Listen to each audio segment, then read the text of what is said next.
Hello everybody, my name is Xaphan, and welcome back to some more Everlasting Summer. We found Shurik. He was down in a deep, dark, nuclear bunker because he needed parts for something and the voices told him to go that way. But we found our way back through the tunnels, through the mines, back to the statue of Genda. So, without further ado, a minute later we were out on the surface behind the monument of Genda. When I saw this grating before, I had no idea that there could be catacombs below it. Oh, it's you, Shurik. Hi, how you doing? They'll come for you. I fell to the ground, exhausted. Who? They will come, brah. Okay, said Shurik again and ran away. Okay, Shurik, you bastard. I was so exhausted that I could not even be bothered thinking about some voices or recalling the Forsaken camp, the bomb shelter, or the mine. Almost unconscious, I reached the camp leader's cabin, but I couldn't go to bed right away. Oh shit, she pissed off! Oh, damn! Big bitty boob bitch is after us right now! Well, look who's here. Oh god. I stuttered hurriedly, attempting to cut the explanation to a minimum. You said you were going for a walk, but instead... And I was going to go and call the police. Fuck, she is pissed off! Holy shit! Olga, can it wait until tomorrow? I'm really tired. The camp leader eyed me all over. Okay, fine. I was a bit surprised that she agreed so fast, but decided not to waste this opportunity and quickly turned the light off and darted under the covers. Oh, lucky bastard! I gotta say, man, this new monitor that I have, it has like different settings for picture quality, and I have it on scenery mode, and man, it just makes the entire visuals just pop. It is so beautiful, man. We ran with the last of our strength, like those who run for their precious lives, like a doomed person knowing that there is no hope to save his life, will still fight the inevitable and his own fate. Oh god, Jesus fucking Christ! I barely managed to close the heavy metal door behind me. Oh shit! I've no idea how deep this bomb shelter is, or if it's able to withstand a nuclear blast, but we have no other place to hide. Oh shit! Oh shit! I know what this is! He's having premonitions, motherfucker! She gripped my hand tight.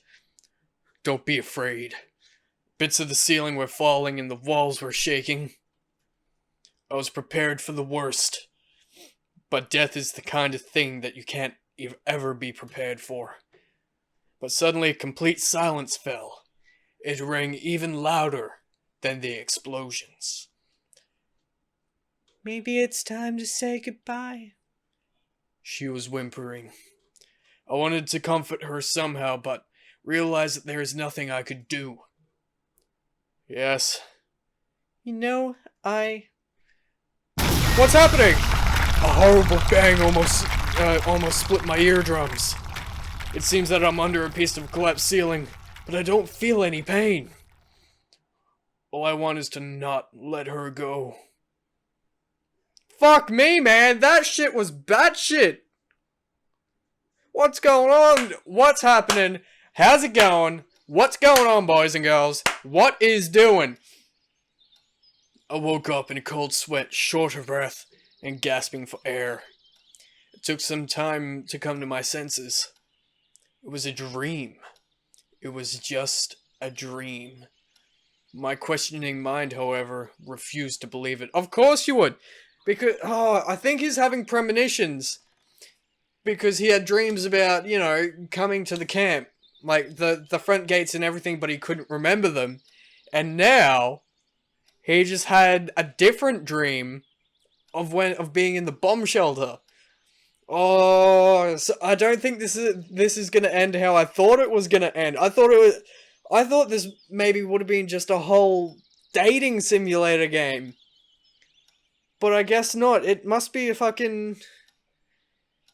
Oh, this is getting real interesting right now. God damn.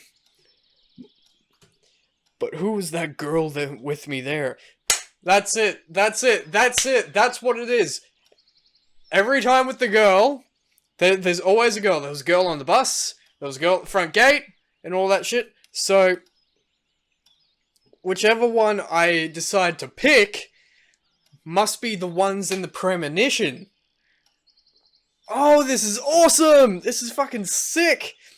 I didn't want to let go of her hand so desperately. Sadly, I couldn't recall her at all. The clocks were showing a few minutes past 10. I slowly came to my senses as reality started to stake out its claim on my mind. And my stomach foully growled. Alright, war is war, but lunch should be served in due time. It turned out that Olga wasn't here. She must have decided not to wake me up. Well, thanks. Go out to our camp leader for this. After yesterday's adventures, I had to have a rest. Last night remained a blurry memory which I really didn't want to think about. It's now more important to find something to eat and to wash myself. Exactly. Because a pioneer must always be clean and tidy. Although I would agree with this principle even if I wasn't a pioneer. And as a matter of fact, I'm not. Hey, it's Electronic! How you doing, baby? Oh, you're looking mighty fine, baby. On my way to the washstands, I met Electronic. He started to wave his hands and ran up to me. Fucking Jesus Christ, don't do that shit. Don't just... You're right in my face, man. Chill. Chill, bro. Chill. Good morning, brah. Thank you for finding Shirek. Without him, I don't even... It's nothing. I was a bit embarrassed. No, really, brah. Don't be shy. The country must be proud of its heroes, brah.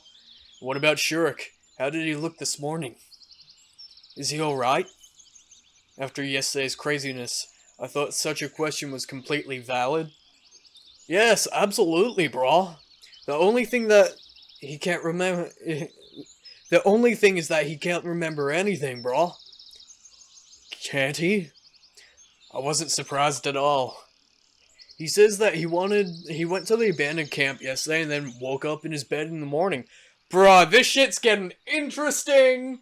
We're getting all this fucking different shit going on. Electric phenomenal. I don't know what's going on. You guys probably can't even hear me because I'm so far away from the mic.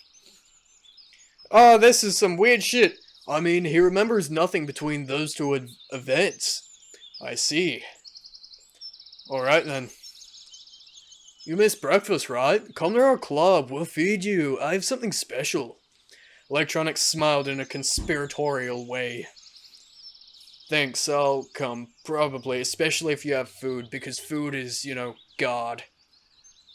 I had to wash myself first anyway. We'll be waiting, brah. He waved at me and left to carry out his own business. Oh shit. There was nobody near the washstands. So I washed myself with my beautiful penis. The water turned out surprisingly warm today. It had been warmed up already, I guess. Having my face washed, I realized that it wouldn't be easy to wash the rest of my body here. Maybe I should go to the showers. But since there is nobody here, I'm going to whip my testicles out and slap my balls all over this tap. I turned the tap on in such a way so the water streamed parallel to the ground. And I started to take off my clothes. And what if somebody sees me? Well, I'll rinse and air myself quickly and put on my clothes. I'm sorry. I had to do that. I had to do that shit. The water, which seemed warm on my hands and face, felt bone-chillingly cold on my body. The whole washing process took no longer than 10 seconds, and I started to wipe myself quickly afterwards. But I didn't manage to finish anyway. There were voices coming from the direction of the footpath. The only solution came to me in a split second. I grabbed my clothes and dashed into the bushes. Naked man running into the bushes. Oh, that's hilarious. Hey! It's my well, it's my favorite. Well, my second favorite, and the one which we should all avoid. Because she is too young to be in this game. Yes, I said it. She is way too young. I don't care. All you people out there who like lollies, you're all fucking pedophiles, man. I mean, Jesus Christ, they're kids. A moment later, Alyssa and Olyana appeared near the washstands. You could have done it by yourself. Why did you bring me here? Is it a big deal for you? Fucking fucked up her voice. I don't know what voice I gave her. Fine, let me. I peered at them and noticed that they're both covered in red paint. It doesn't fucking look like it. It just looks like they're regular. What a surprise. I wonder how they managed that. Oh, they're all up to no good. Alyssa opened the valve and started to rub Olyana's back. No! No! No! Take off your bra. What if oh fuck, what was that voice? What if somebody sees us? That's it. That was it. Oh god, my sinuses are burning. Oh, I need to drink some water. Mountain Dew is water, by the way. Oh.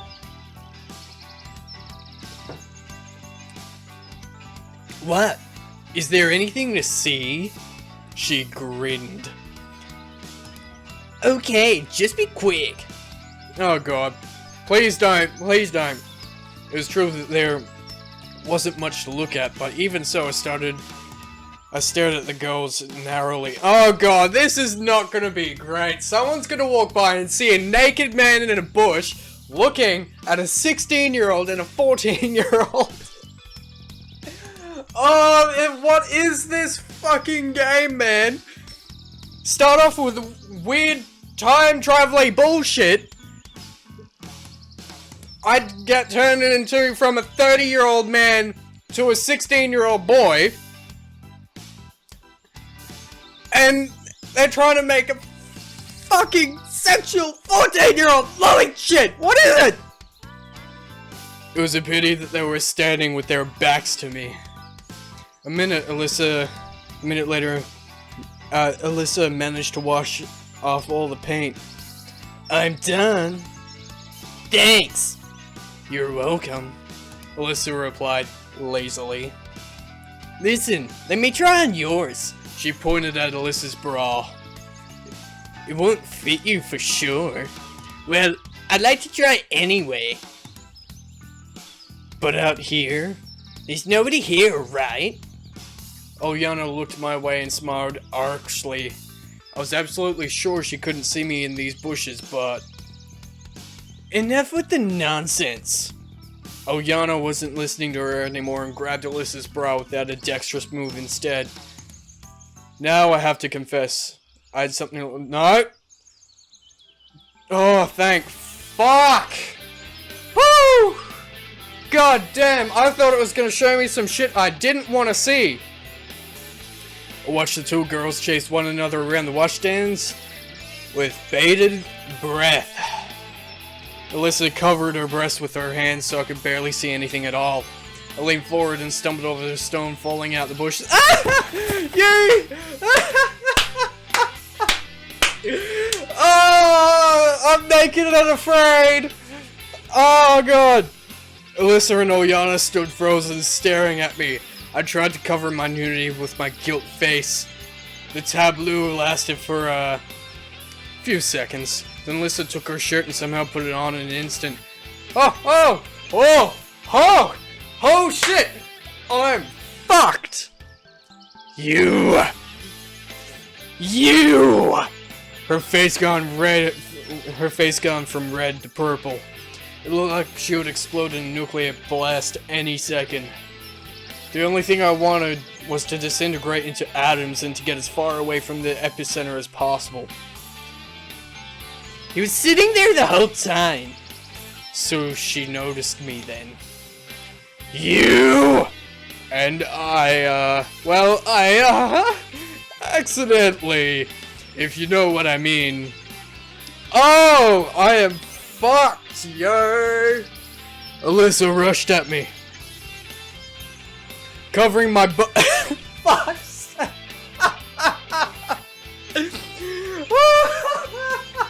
Shit! Covering my butt with one hand and holding my clothes with the other, I ran into the woods. It seemed the best solution to me at the time, as showing up naked in the middle of the camp, accompanied by 2 screaming girls, wasn't a good idea. Oh no, it wasn't. I ran without looking back, and stopped a few minutes later to catch my breath. It seemed that there was no pursuit, so I managed to save myself, but at the cost of lacerated, scratched, and bleeding feet, as I had no time to put on my boots. I sat on a tree stump and sighed. Sometime later, having dressed already, I left the forest. I needed to decide what to do next. Which girl shall I perv on next? Which girl shall bosom I shall look upon? My feet are hurting, so I should go straight to the infirmary. But on the other hand, my stomach isn't going to wait either. Maybe I should accept Electronic's invitation. Or head in the canteen in the hope of finding something left to eat there. Okay, so I was hungry. I probably wouldn't go towards... Oh god. Where should I go? Okay, I'm gonna go kitchen dining hall. Kitchen dining hall seems like a good place to go. I always took care of my health. And even better care at the moments when I couldn't bear it anymore. And now I was able to walk and my feet weren't even hurting much. So my feet will heal up eventually, while hunger drives the wolf from the wood. Surely the pioneers didn't finish up everything. At least a couple of sausages, eggs, or in the worst case, a few pieces of bread should be left.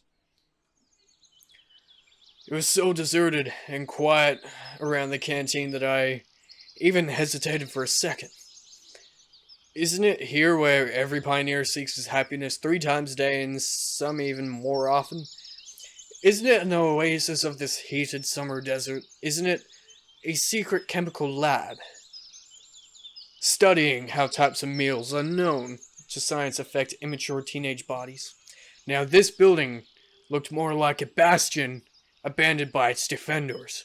A kind of La Rochelle left by the...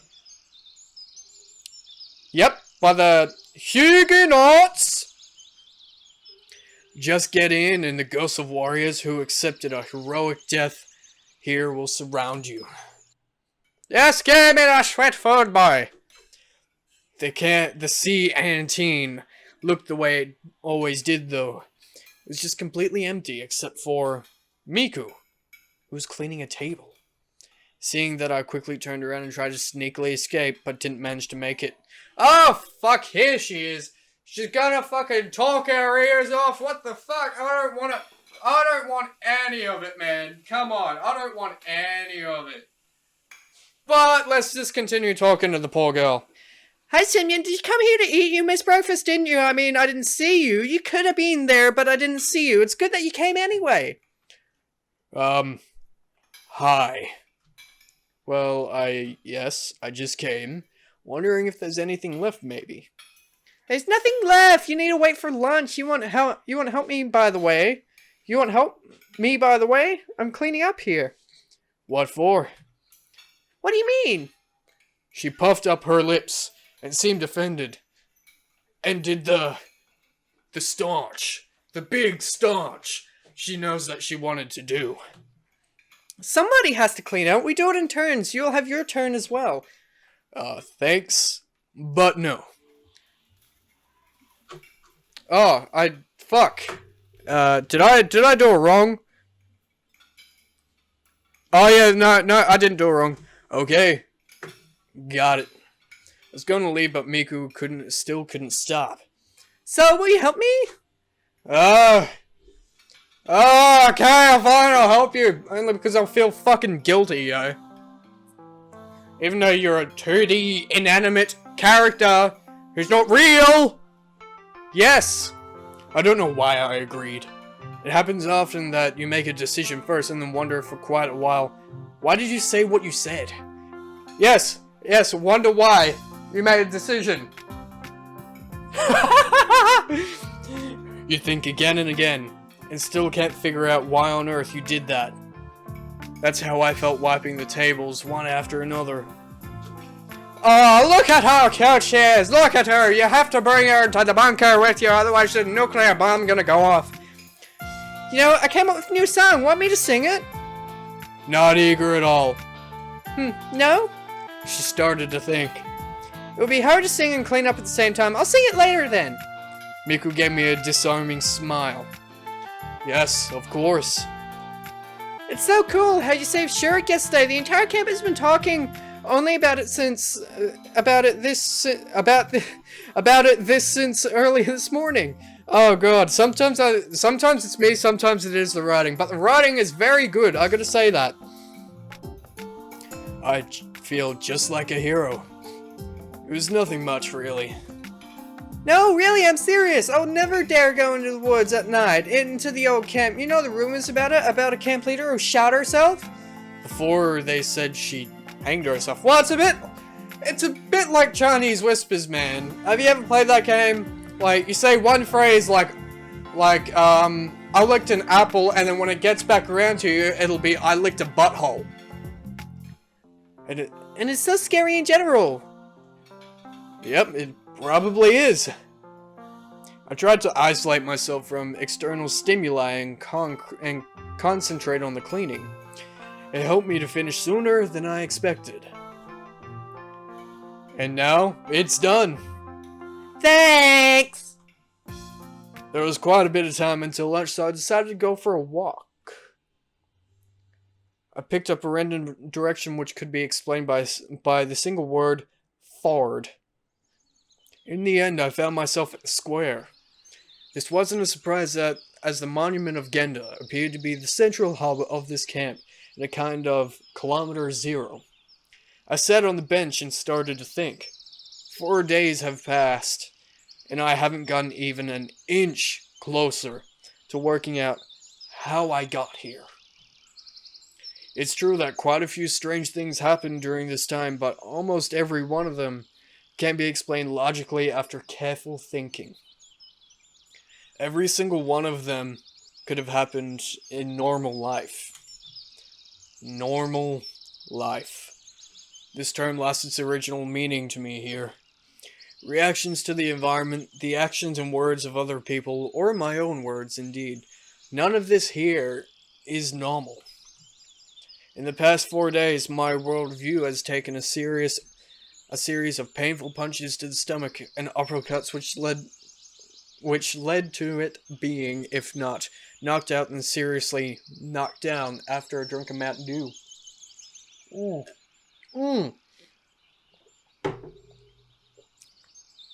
God, that is some good stuff!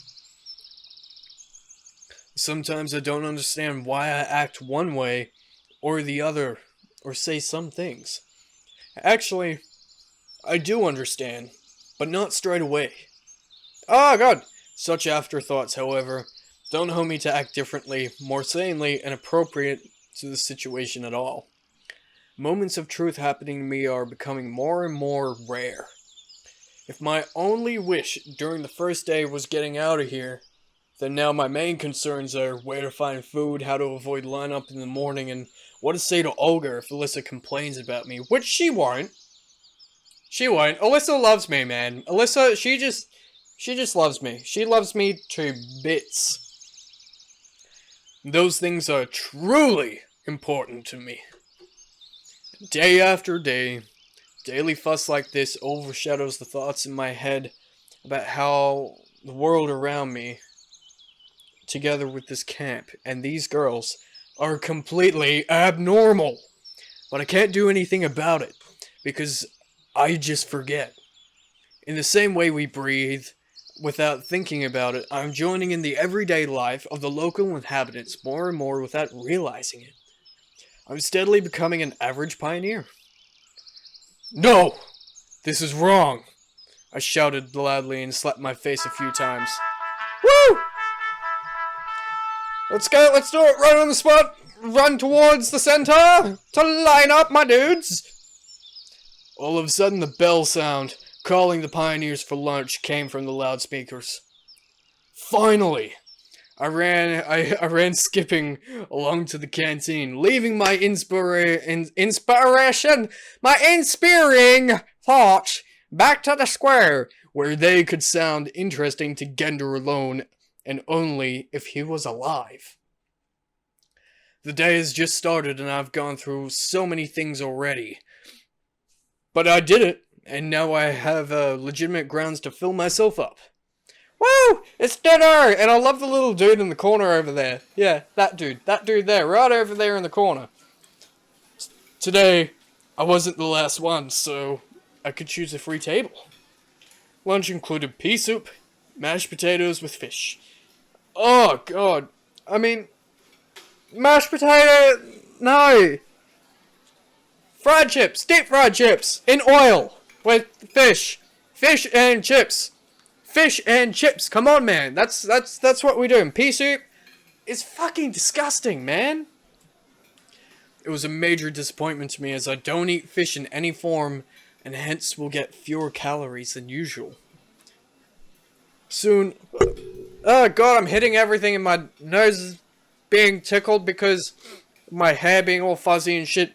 Soon Slavya and Lena came to my table. Hey, it's my two favorites, kind of. Slavya's my favorite. Can we? She smiled nicely. Oh, you can have anything you want, Slavya. Yeah? Yeah, sure. I stood up and pulled out a chair for her. Oh, you sweet man! See? Gentlemanly. Pulling out the chair for your lady. Opening the door for the lady. Putting your jacket down on the ground for the lady so she can cross a wet puddle. That is chivalry. Chivalry is not dead. Fuck all of you who think otherwise. Please. I was in an excellent mood at that moment. Enjoy your meal. Saying that, Lena began staring at me and continued for some time, but then, after realizing how odd she looked, switched to her plate. Ah, she's fucking cute. You too. Do you have any plans for today, Semyon? Nope. I gave her an honest answer, as, indeed, I had no plans.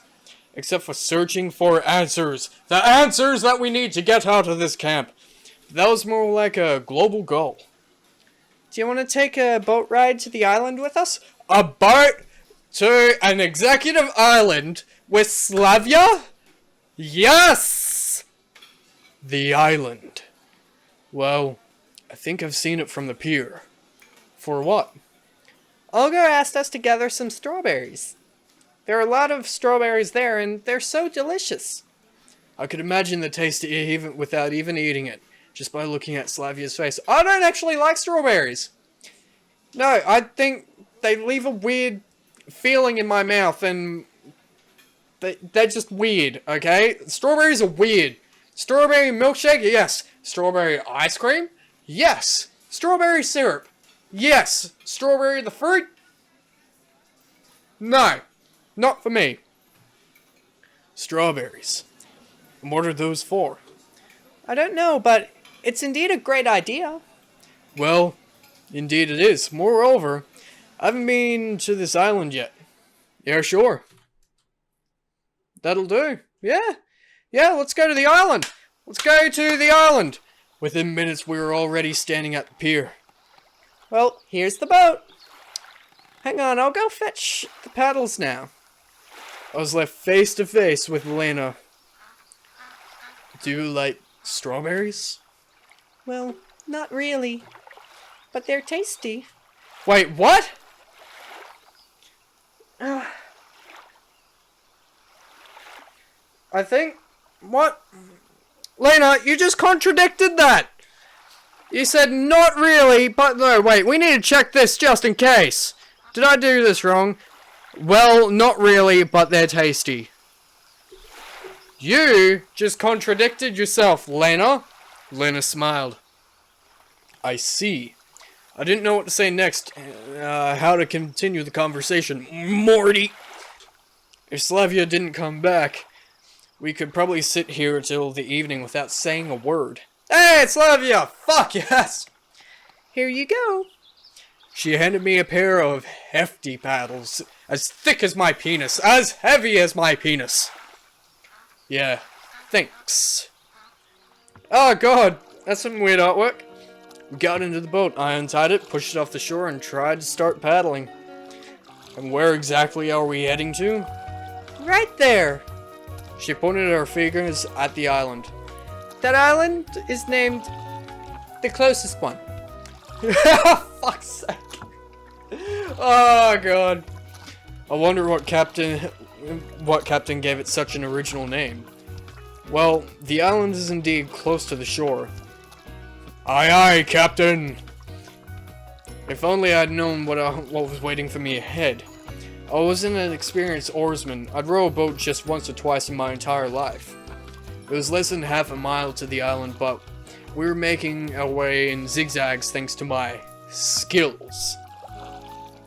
By approximately the middle of the trip, my arms hurt so badly that I dropped the paddles to get some rest.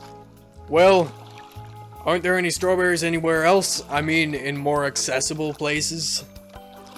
But the tastiest ones grow there. Slavya gave me a puzzled look. Is it hard for you to row alone?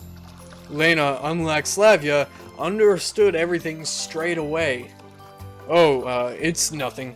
Anyway, I couldn't let a fragile girl help me. Okay.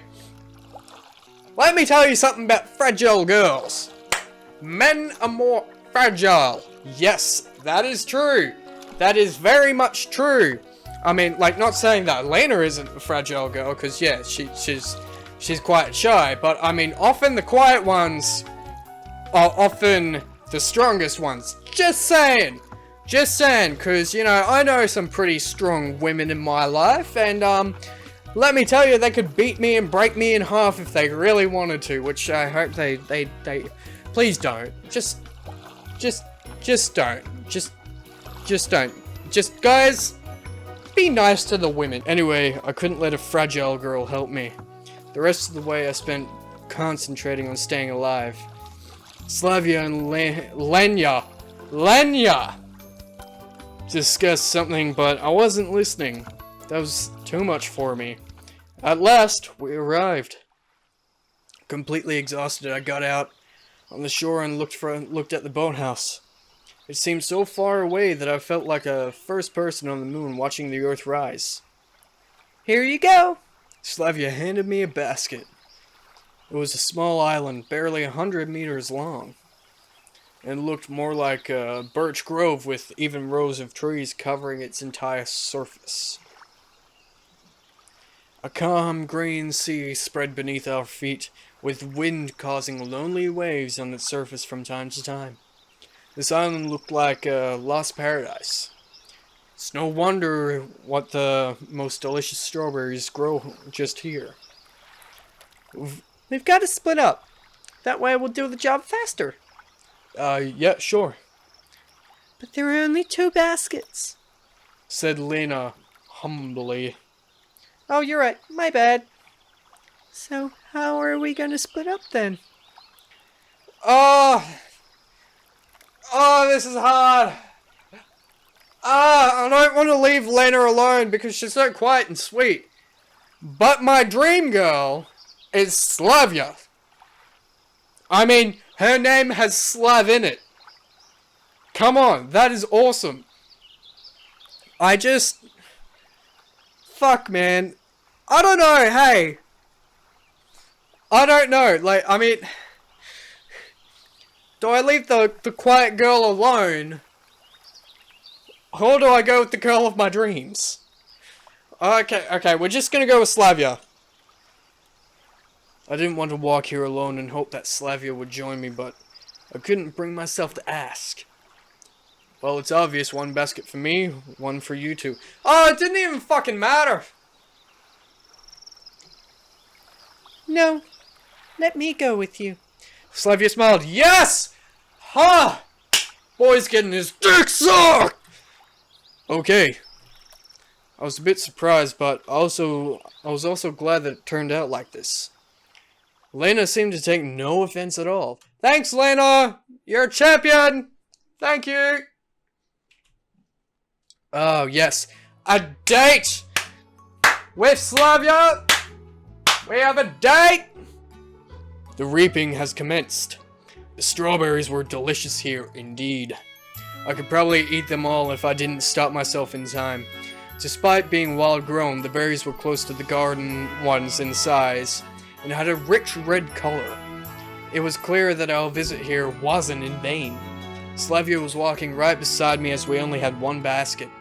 I felt like a mushroom picker looking under every shrub and searching through the grass carefully. Pay attention! An entire bunch of strawberries had been left behind. Yeah, sorry. I'm sorry. It's fine. You must enjoy being...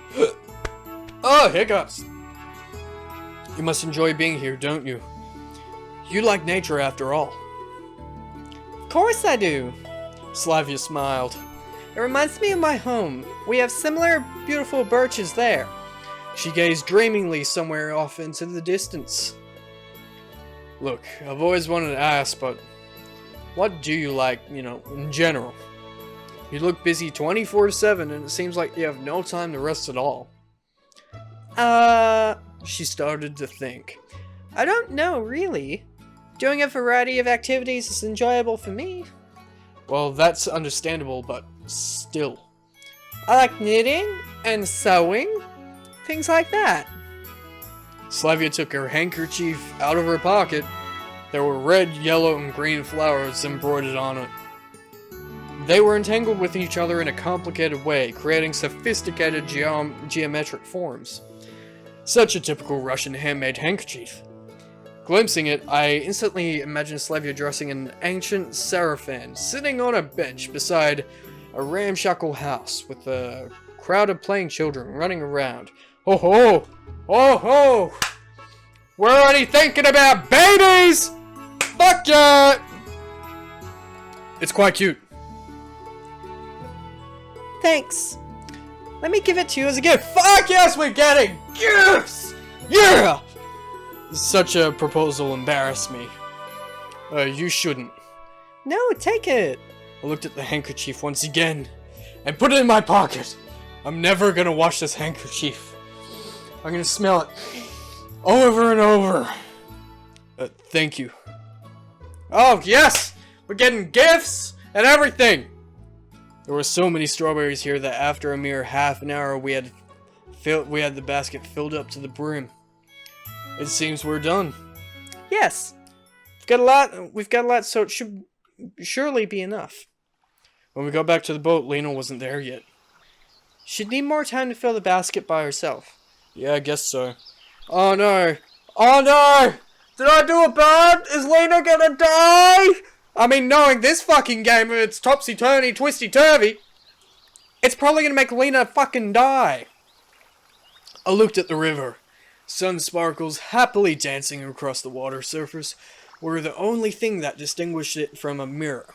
That's how calm the river seemed. What are you thinking about? Nothing, really. You? Me? What will happen once vacation is over? We'll have to leave this camp and go back to our homes. Will I ever see anyone I met here? Oh! New face! Woo! Damn! Cute! Will I ever see you again? Oh! God! Slavya! Whew! You're piercing my heart. She looked at me with her eyes so full of sorrow that I couldn't think of what to say. Lena came out of nowhere! Yep. Fuck you, Lena. Fuck you. God damn you. Lena came out of nowhere, breaking the silence. Oh, you're done already. Here. She showed us a basket full of strawberries. Great. Now we can go back. And I still had Slavya's face and those words of hers on my mind. Sadness and sorrow weren't the kinds of emotions typical of her. Could she be hiding them all under all the time under a mask of cheerfulness. That's generally what depressed people do! They hide their emotions! I had no answer to this question, and I knew I couldn't find one either. Maybe later. Oh, yes! Slavya!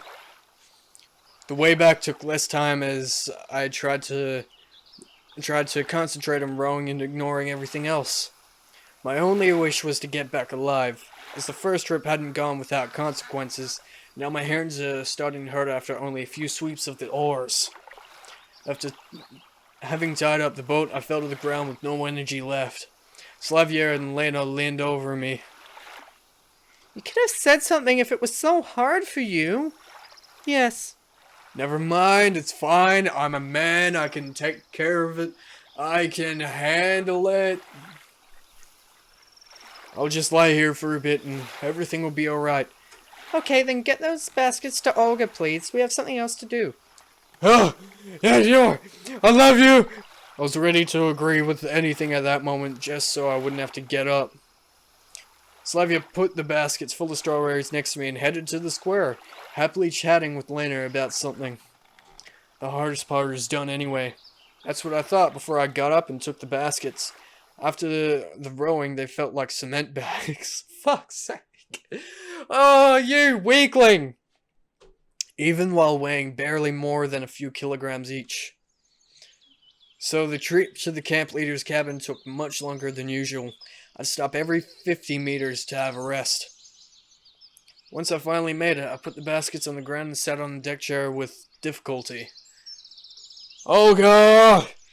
Olga, I've got presents for you. There was no answer.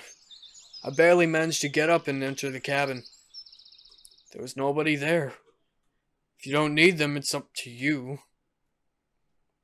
I lay down on the deck chair and fell asleep. Oh! Sleepy boy! Oh! Oh! God damn! I had a weird dream about a strawberry race. I was rowing a boat with my last ounces of strength, trying to escape huge berries that were chasing me. My hands were failing me and I could barely see anything because of the sweat covering my face.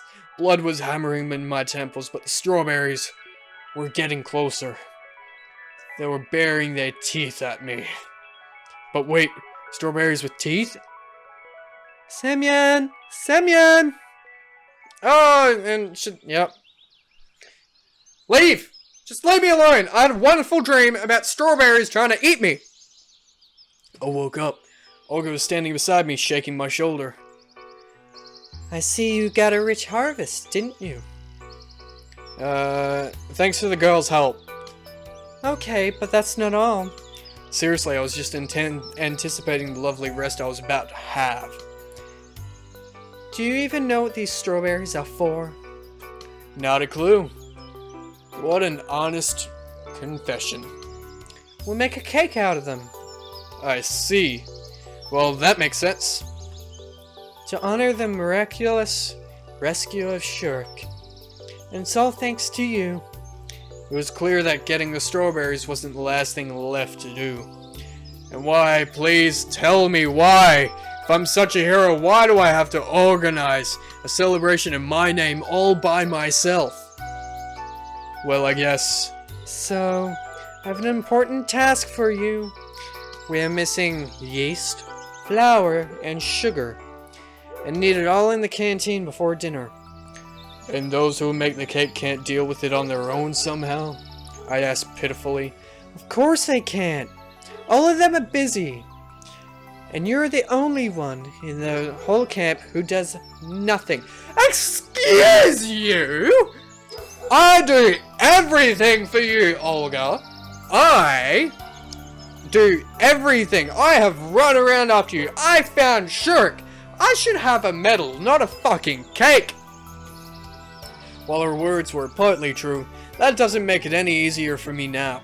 Moreover, those words felt like a bullet to my head.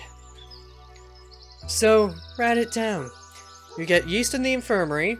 Why would yeast be in the infirmary? For science experiments? Shouldn't it be in a science building? Flour in the... What? This makes no sense!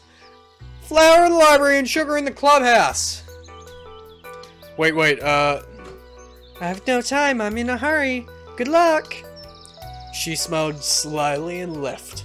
Of course, there are a lot of strange things in this camp, but yeast in the infirmary? Okay, I can deal with that, but flour in the library? Okay, he gets it! And sugar. No, it's way behind my comprehension. I spat on the floor. I don't want to, and I will not believe this. Just tell me why you're pulling my leg. I would not be surprised if a crowd of fat green trolls would appear here, right now, beside me, with every one of them feeling obligated to laugh at me. So maybe to hell with this cake. I weighed my options for some time. Not sure if I had a major plan of Olga's fell through. I've been for a world of hurt, and it would complicate both my life in the camp and my search for answers, which I stopped for quite a while. It seems I have no choice. Oh, fuck me. Okay, we'll stop by the infirmary, and I'm going to leave this episode here, because I have no idea how long I've been recording for. I feel like it's been a while. So, remember to like, subscribe, comment, click on that notification button, and I'll see all of you beautiful people in the next video. Bye-bye!